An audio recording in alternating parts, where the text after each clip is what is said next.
For centuries, people have gazed at the night sky and imagined what it might be like to live among the stars.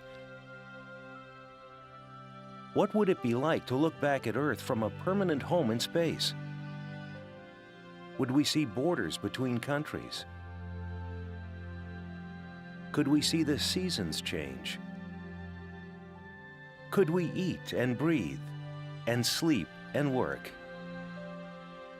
How would we feel? And how would our bodies react with no gravity to hold us in place? Do the laws of science behave in space as they do on Earth? How can we answer these questions, and what do they mean for the people of Earth?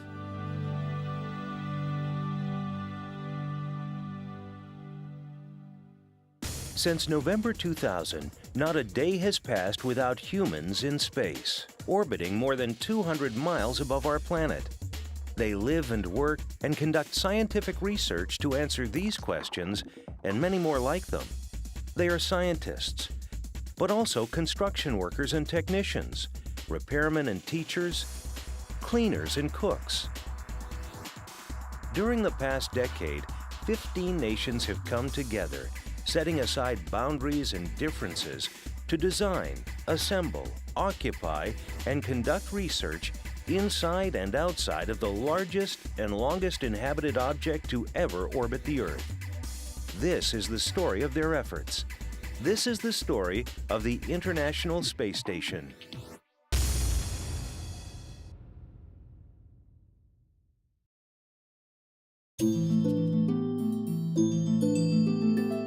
As early as the 19th century, writers and artists and scientists around the world began to publish their visions of a crewed outpost in space. In 1869, author Edward Everett Hale penned The Brick Moon, a short story about a satellite built from 12 million bricks. At the turn of the 20th century, Russian scientist Konstantin Tsiolkovsky proposed ideas about human spaceflight, including an orbiting space station. In 1923, Romanian math teacher Herman Oberth published a treatise that included an orbiting refueling station for a manned trip to Mars. A few years later, in 1929, Austrian engineer Hermann Nordung wrote of a giant wheel-shaped platform that rotated to produce artificial gravity.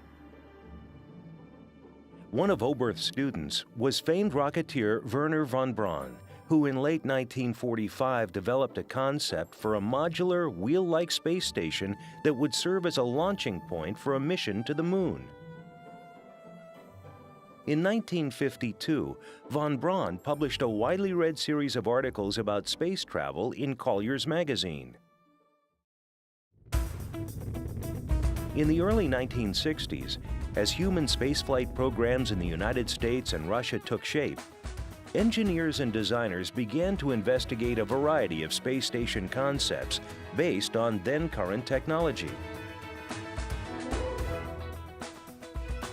The Soviets were the first to establish an orbiting space station, Salyut 1, launched in 1971. In 1973, Skylab was assembled from unused Apollo rocket parts and launched to become America's first orbiting space station. 3 crews flew aboard Skylab for a total of 171 days on orbit, conducting a variety of scientific experiments and observations that demonstrated the value and the potential for space-based research. A temporary space station was created when an American Apollo Command Module spacecraft docked with a Russian Soyuz ship on July 17, 1975. Apollo-Soyuz was a viable example of international cooperation, the keystone in the foundation of the global partnership that would result in the construction of the International Space Station. With the launch of the first space shuttle on April 12, 1981, America resumed flying men and women into space. We can follow our dreams to distant stars, living and working in space for peaceful economic and scientific gain. In his 1984 State of the Union address, President Ronald Reagan announced the construction of a permanently crewed space station. 11 nations signed a formal agreement with NASA to participate in the development and construction of Space Station Freedom. In February 1986, the Soviets began construction of their modular space station, Mir. By October 1990, congressional budget changes mandated a complete redesign of the Space Station Freedom project, with an emphasis on affordability. In 1993, NASA was directed to maximize the new station's scientific capabilities and leverage Russia's considerable experience in space station operations by inviting Russian participation in the American space station project. The result was a global partnership of 15 countries that learned to work through differences in culture, language, politics, design, manufacturing, management, and operational styles. During Phase 1 of the space station program, between February 1994 and June 1998, space shuttles made 11 visits to Mir, and 7 NASA astronauts lived aboard the Russian station. The experience gained from this series of flights was invaluable and set the stage for the design, development, and construction of the greatest engineering project in the history of mankind, a state-of-the-art research laboratory orbiting our planet.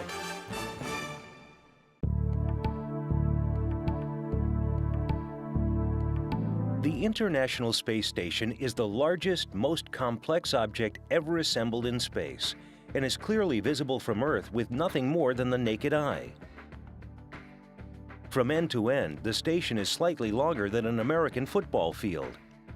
The biggest shock, I would say, the biggest impact that I had during my flight is the first time I looked out the window of the orbiter and saw the space station. It was huge.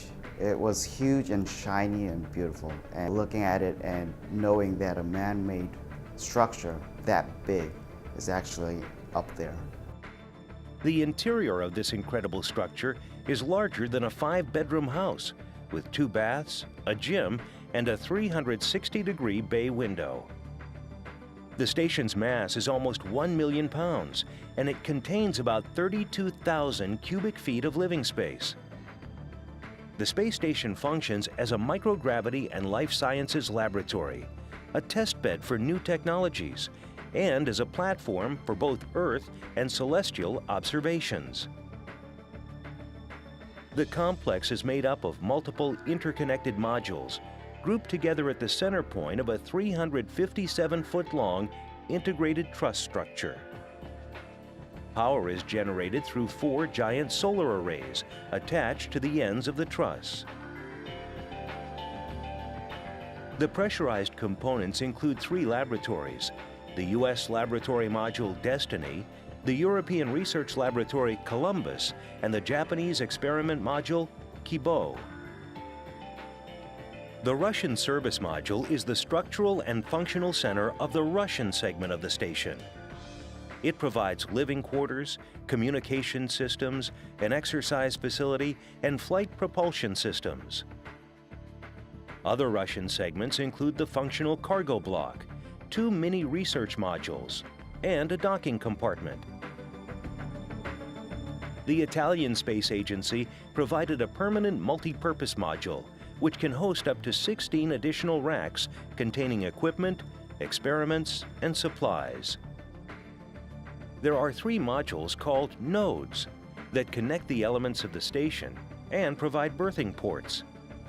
The primary residential areas include the Russian service module and Node 3 Tranquility, which contains a bathroom for crew hygiene and exercise equipment, a treadmill, and a zero-G weightlifting device. The Quest airlock provides the capability for extravehicular activity, or EVAs. This is the module that provides the exit for spacewalking astronauts to go outside the station to work. The cupola is a small module designed for the observation of operations outside the space station. Similar to a bay window in a home on Earth, but with a 360-degree view, the cupola allows crew members to observe the approach of vehicles, as well as all robotic arm operations and spacewalks. The Canadian-built space station robotic arm is a larger version of the arm on the space shuttle and is used to move equipment and hardware around outside the station. The space station is the home of 6 full-time crew members and is made up of astronauts and cosmonauts from nations around the world. More than 200 people have visited so far, and at least another 120 will live there over the next decade.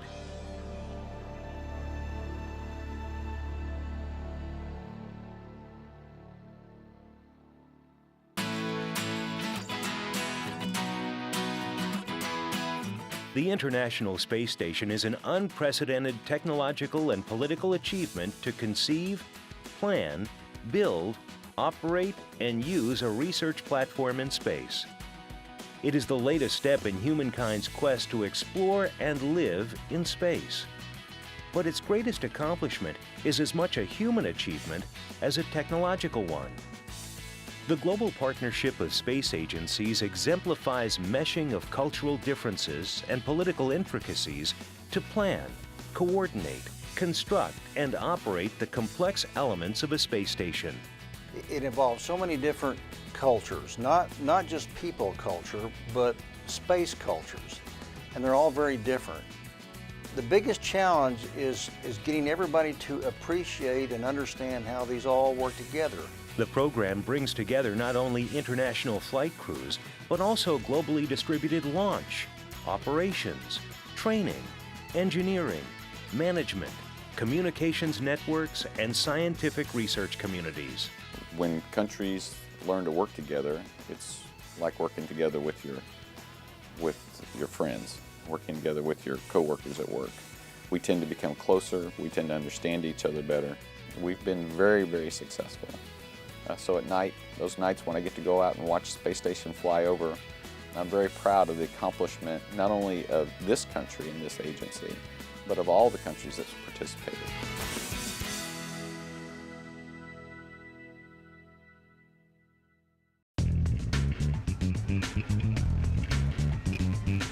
The space station's modular design was dictated in part by the launch vehicle payload bay size of the space shuttle and the need to make components maintainable, replaceable, and sized to fit through a hatch.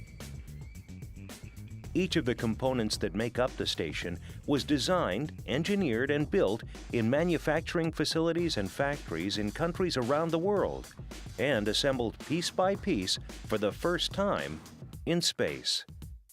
When I talk to folks all over, I mention that none of these parts have been put together on Earth, and I think they all stop and go, wow, that's pretty incredible, because when they get up to space, they all magically fit together, which means the cooperation on the engineering and technical side is really working. Building the International Space Station required 36 space shuttle flights and 5 Russian Proton rocket launches to ferry each space station component into orbit. Working in a dangerous and hostile environment while orbiting the Earth at 17,500 miles per hour, spacewalking astronauts and robotic arm operators carefully assembled the components.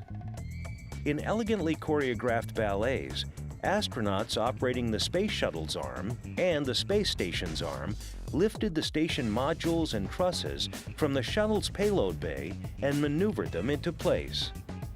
Astronauts and cosmonauts in pressurized spacesuits then attached the components to the station during nearly 160 spacewalks.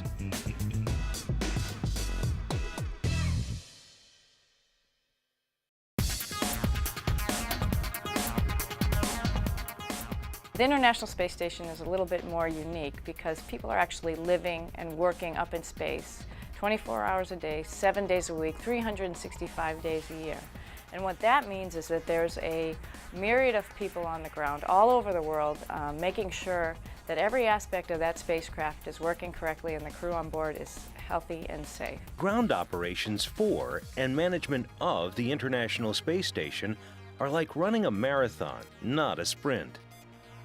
Overall coordination of space station operations takes place at the Christopher C. Kraft Jr. Mission Control Center in Houston, Texas, and the Russian Mission Control Center outside Moscow. These control centers oversee the U.S. and Russian segments of the space station. At each control center, a team of flight controllers is assigned to monitor each of the different systems and research facilities aboard the space station. The flight controllers answer to the flight director, the leader of the flight team, and the person responsible for overall mission success. The flight director communicates with the station crew through the Capcom, or spacecraft communicator. The Capcom is frequently an astronaut. To provide round-the-clock systems monitoring and also flight crew access to the ground team at all hours, 3 rotating sets of flight directors and controllers work an overlapping 9-hour shift in an intricate schedule covering all 24 hours of the day, 7 days a week, 365 days a year. As the space station has expanded with equipment and crew launches from Florida and Kazakhstan, other launch centers and module control centers have been added to the global space station family. There are additional control centers in Huntsville, Alabama, and St. Hubert in Canada. The European Space Agency operates locations in France, French Guiana, and Oberpfaffenhofen, Germany. The Japan Aerospace Exploration Agency manages its operations at 2 sites within its home country. During the assembly phase, the Space Shuttle and the Russian Soyuz spacecraft have been the workhorses to deliver space station supplies and research samples, and later crew members to and from the space station. Supplies are also delivered to the station by unpiloted spacecraft. The Russian Progress, JAXA's H-2 Transfer Vehicle, or HTV, and ESA's Automated Transfer Vehicle, or ATV. After NASA has retired the space shuttle, astronauts will catch rides in the Russian Soyuz spacecraft to continue the U.S. presence aboard the station. U.S. commercial spacecraft, currently in development, will eventually deliver astronauts and supplies to the station.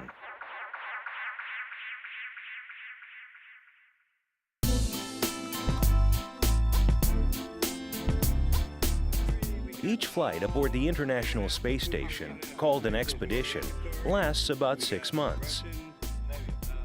Similar to a temporary overseas assignment back on Earth, astronauts communicate with their families by telephone, email, or the internet, but are still away from home for an extended period of time. This rotating mixture of astronauts and cosmonauts, representing 5 different space agencies, trains between 2 and 4 years prior to launch.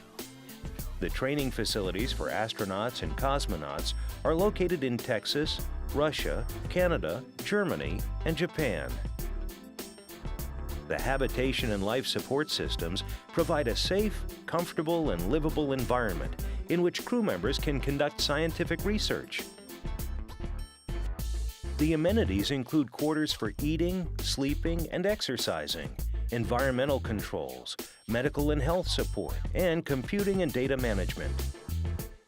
There is also a state-of-the-art recycling system that scrubs the air and liquid waste for reuse.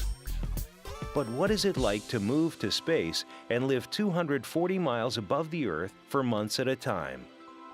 Crew members exercise to maintain muscle and bone strength, communicate with family and friends back on Earth, spend time sightseeing, and get together for dinner.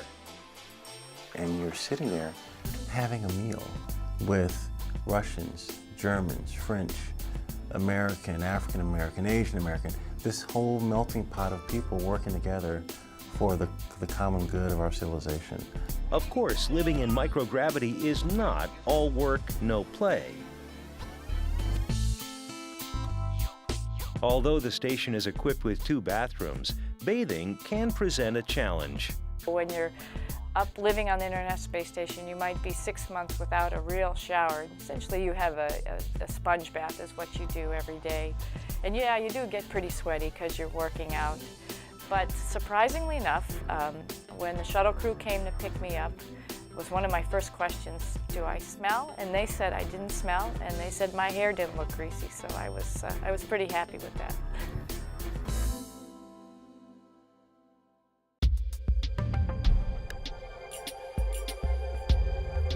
Well, the gee whiz thing is the zero gravity. Having a long-term laboratory with zero gravity is very unique, and I think it's one that I hope that we will reap the benefits from in the future from a scientific perspective in a much more active way.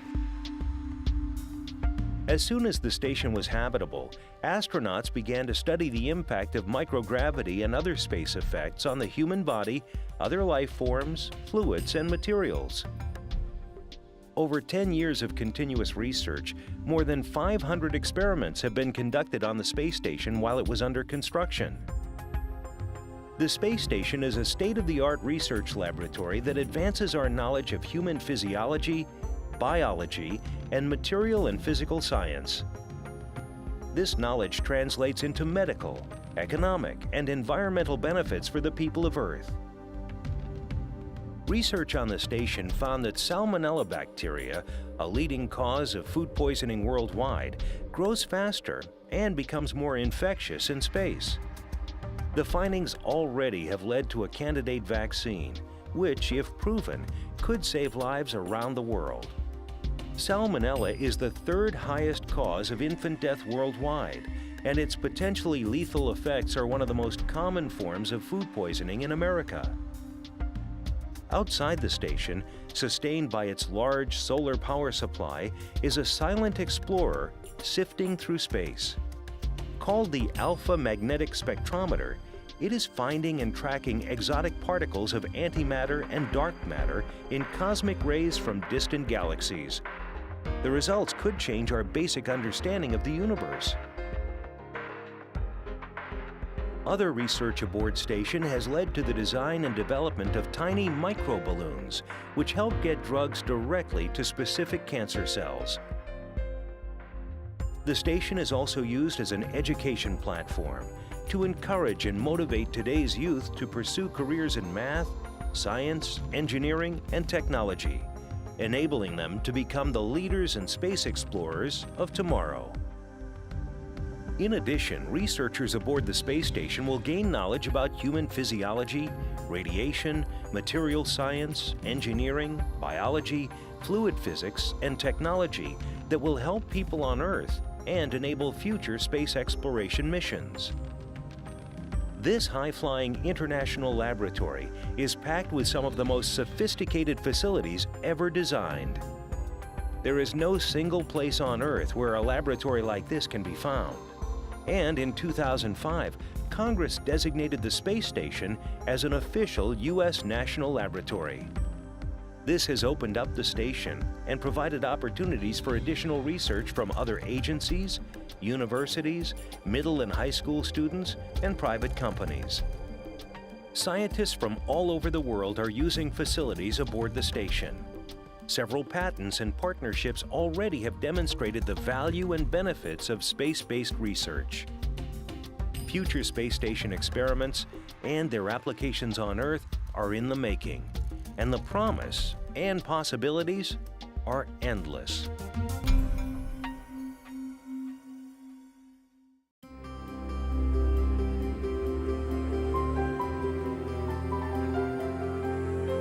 I think the ISS is the greatest human endeavor ever in the history of the world in terms of complexity and the challenges that are brought with that complexity. 2 decades ago, the Cold War was still going on, and here we are working with the Russians, the Americans, the Japanese, the Europeans, everybody working together, and it seems that it's a far better thing to be doing than we were doing 60 years ago. It gives us the chance to do programs that we couldn't do all by ourselves, and it gives us the chance to learn how different people work, how different cultures work together, and how we can cooperate and produce something as magnificent as the ISS. It's one small step for man, one giant leap for mankind. Like stepping on stones across a stream, humans have started to take small steps across the universe. In the stream of time, the International Space Station is just one small step. All the lessons, good and bad, that we learn on Space Station will benefit us as we look toward longer missions away from Earth. Some of the biggest lessons learned from the design, development, and assembly of the International Space Station are those of peaceful cooperation among nations. It would be impossible for any single country to do what we're doing here on Space Station. But as a team, we're pulling for a higher good, and that higher good is to learn to explore, to learn to push frontiers, to learn to move out. And that's really what cooperation brings us. And I can't think of a better example than Space Station when you look forward. Humans will continue to explore in low Earth orbit, on journeys back to the Moon, to Mars, to asteroids, and beyond. But wherever we go, the International Space Station is improving our lives on Earth now and cementing our first real foothold for working and living in space.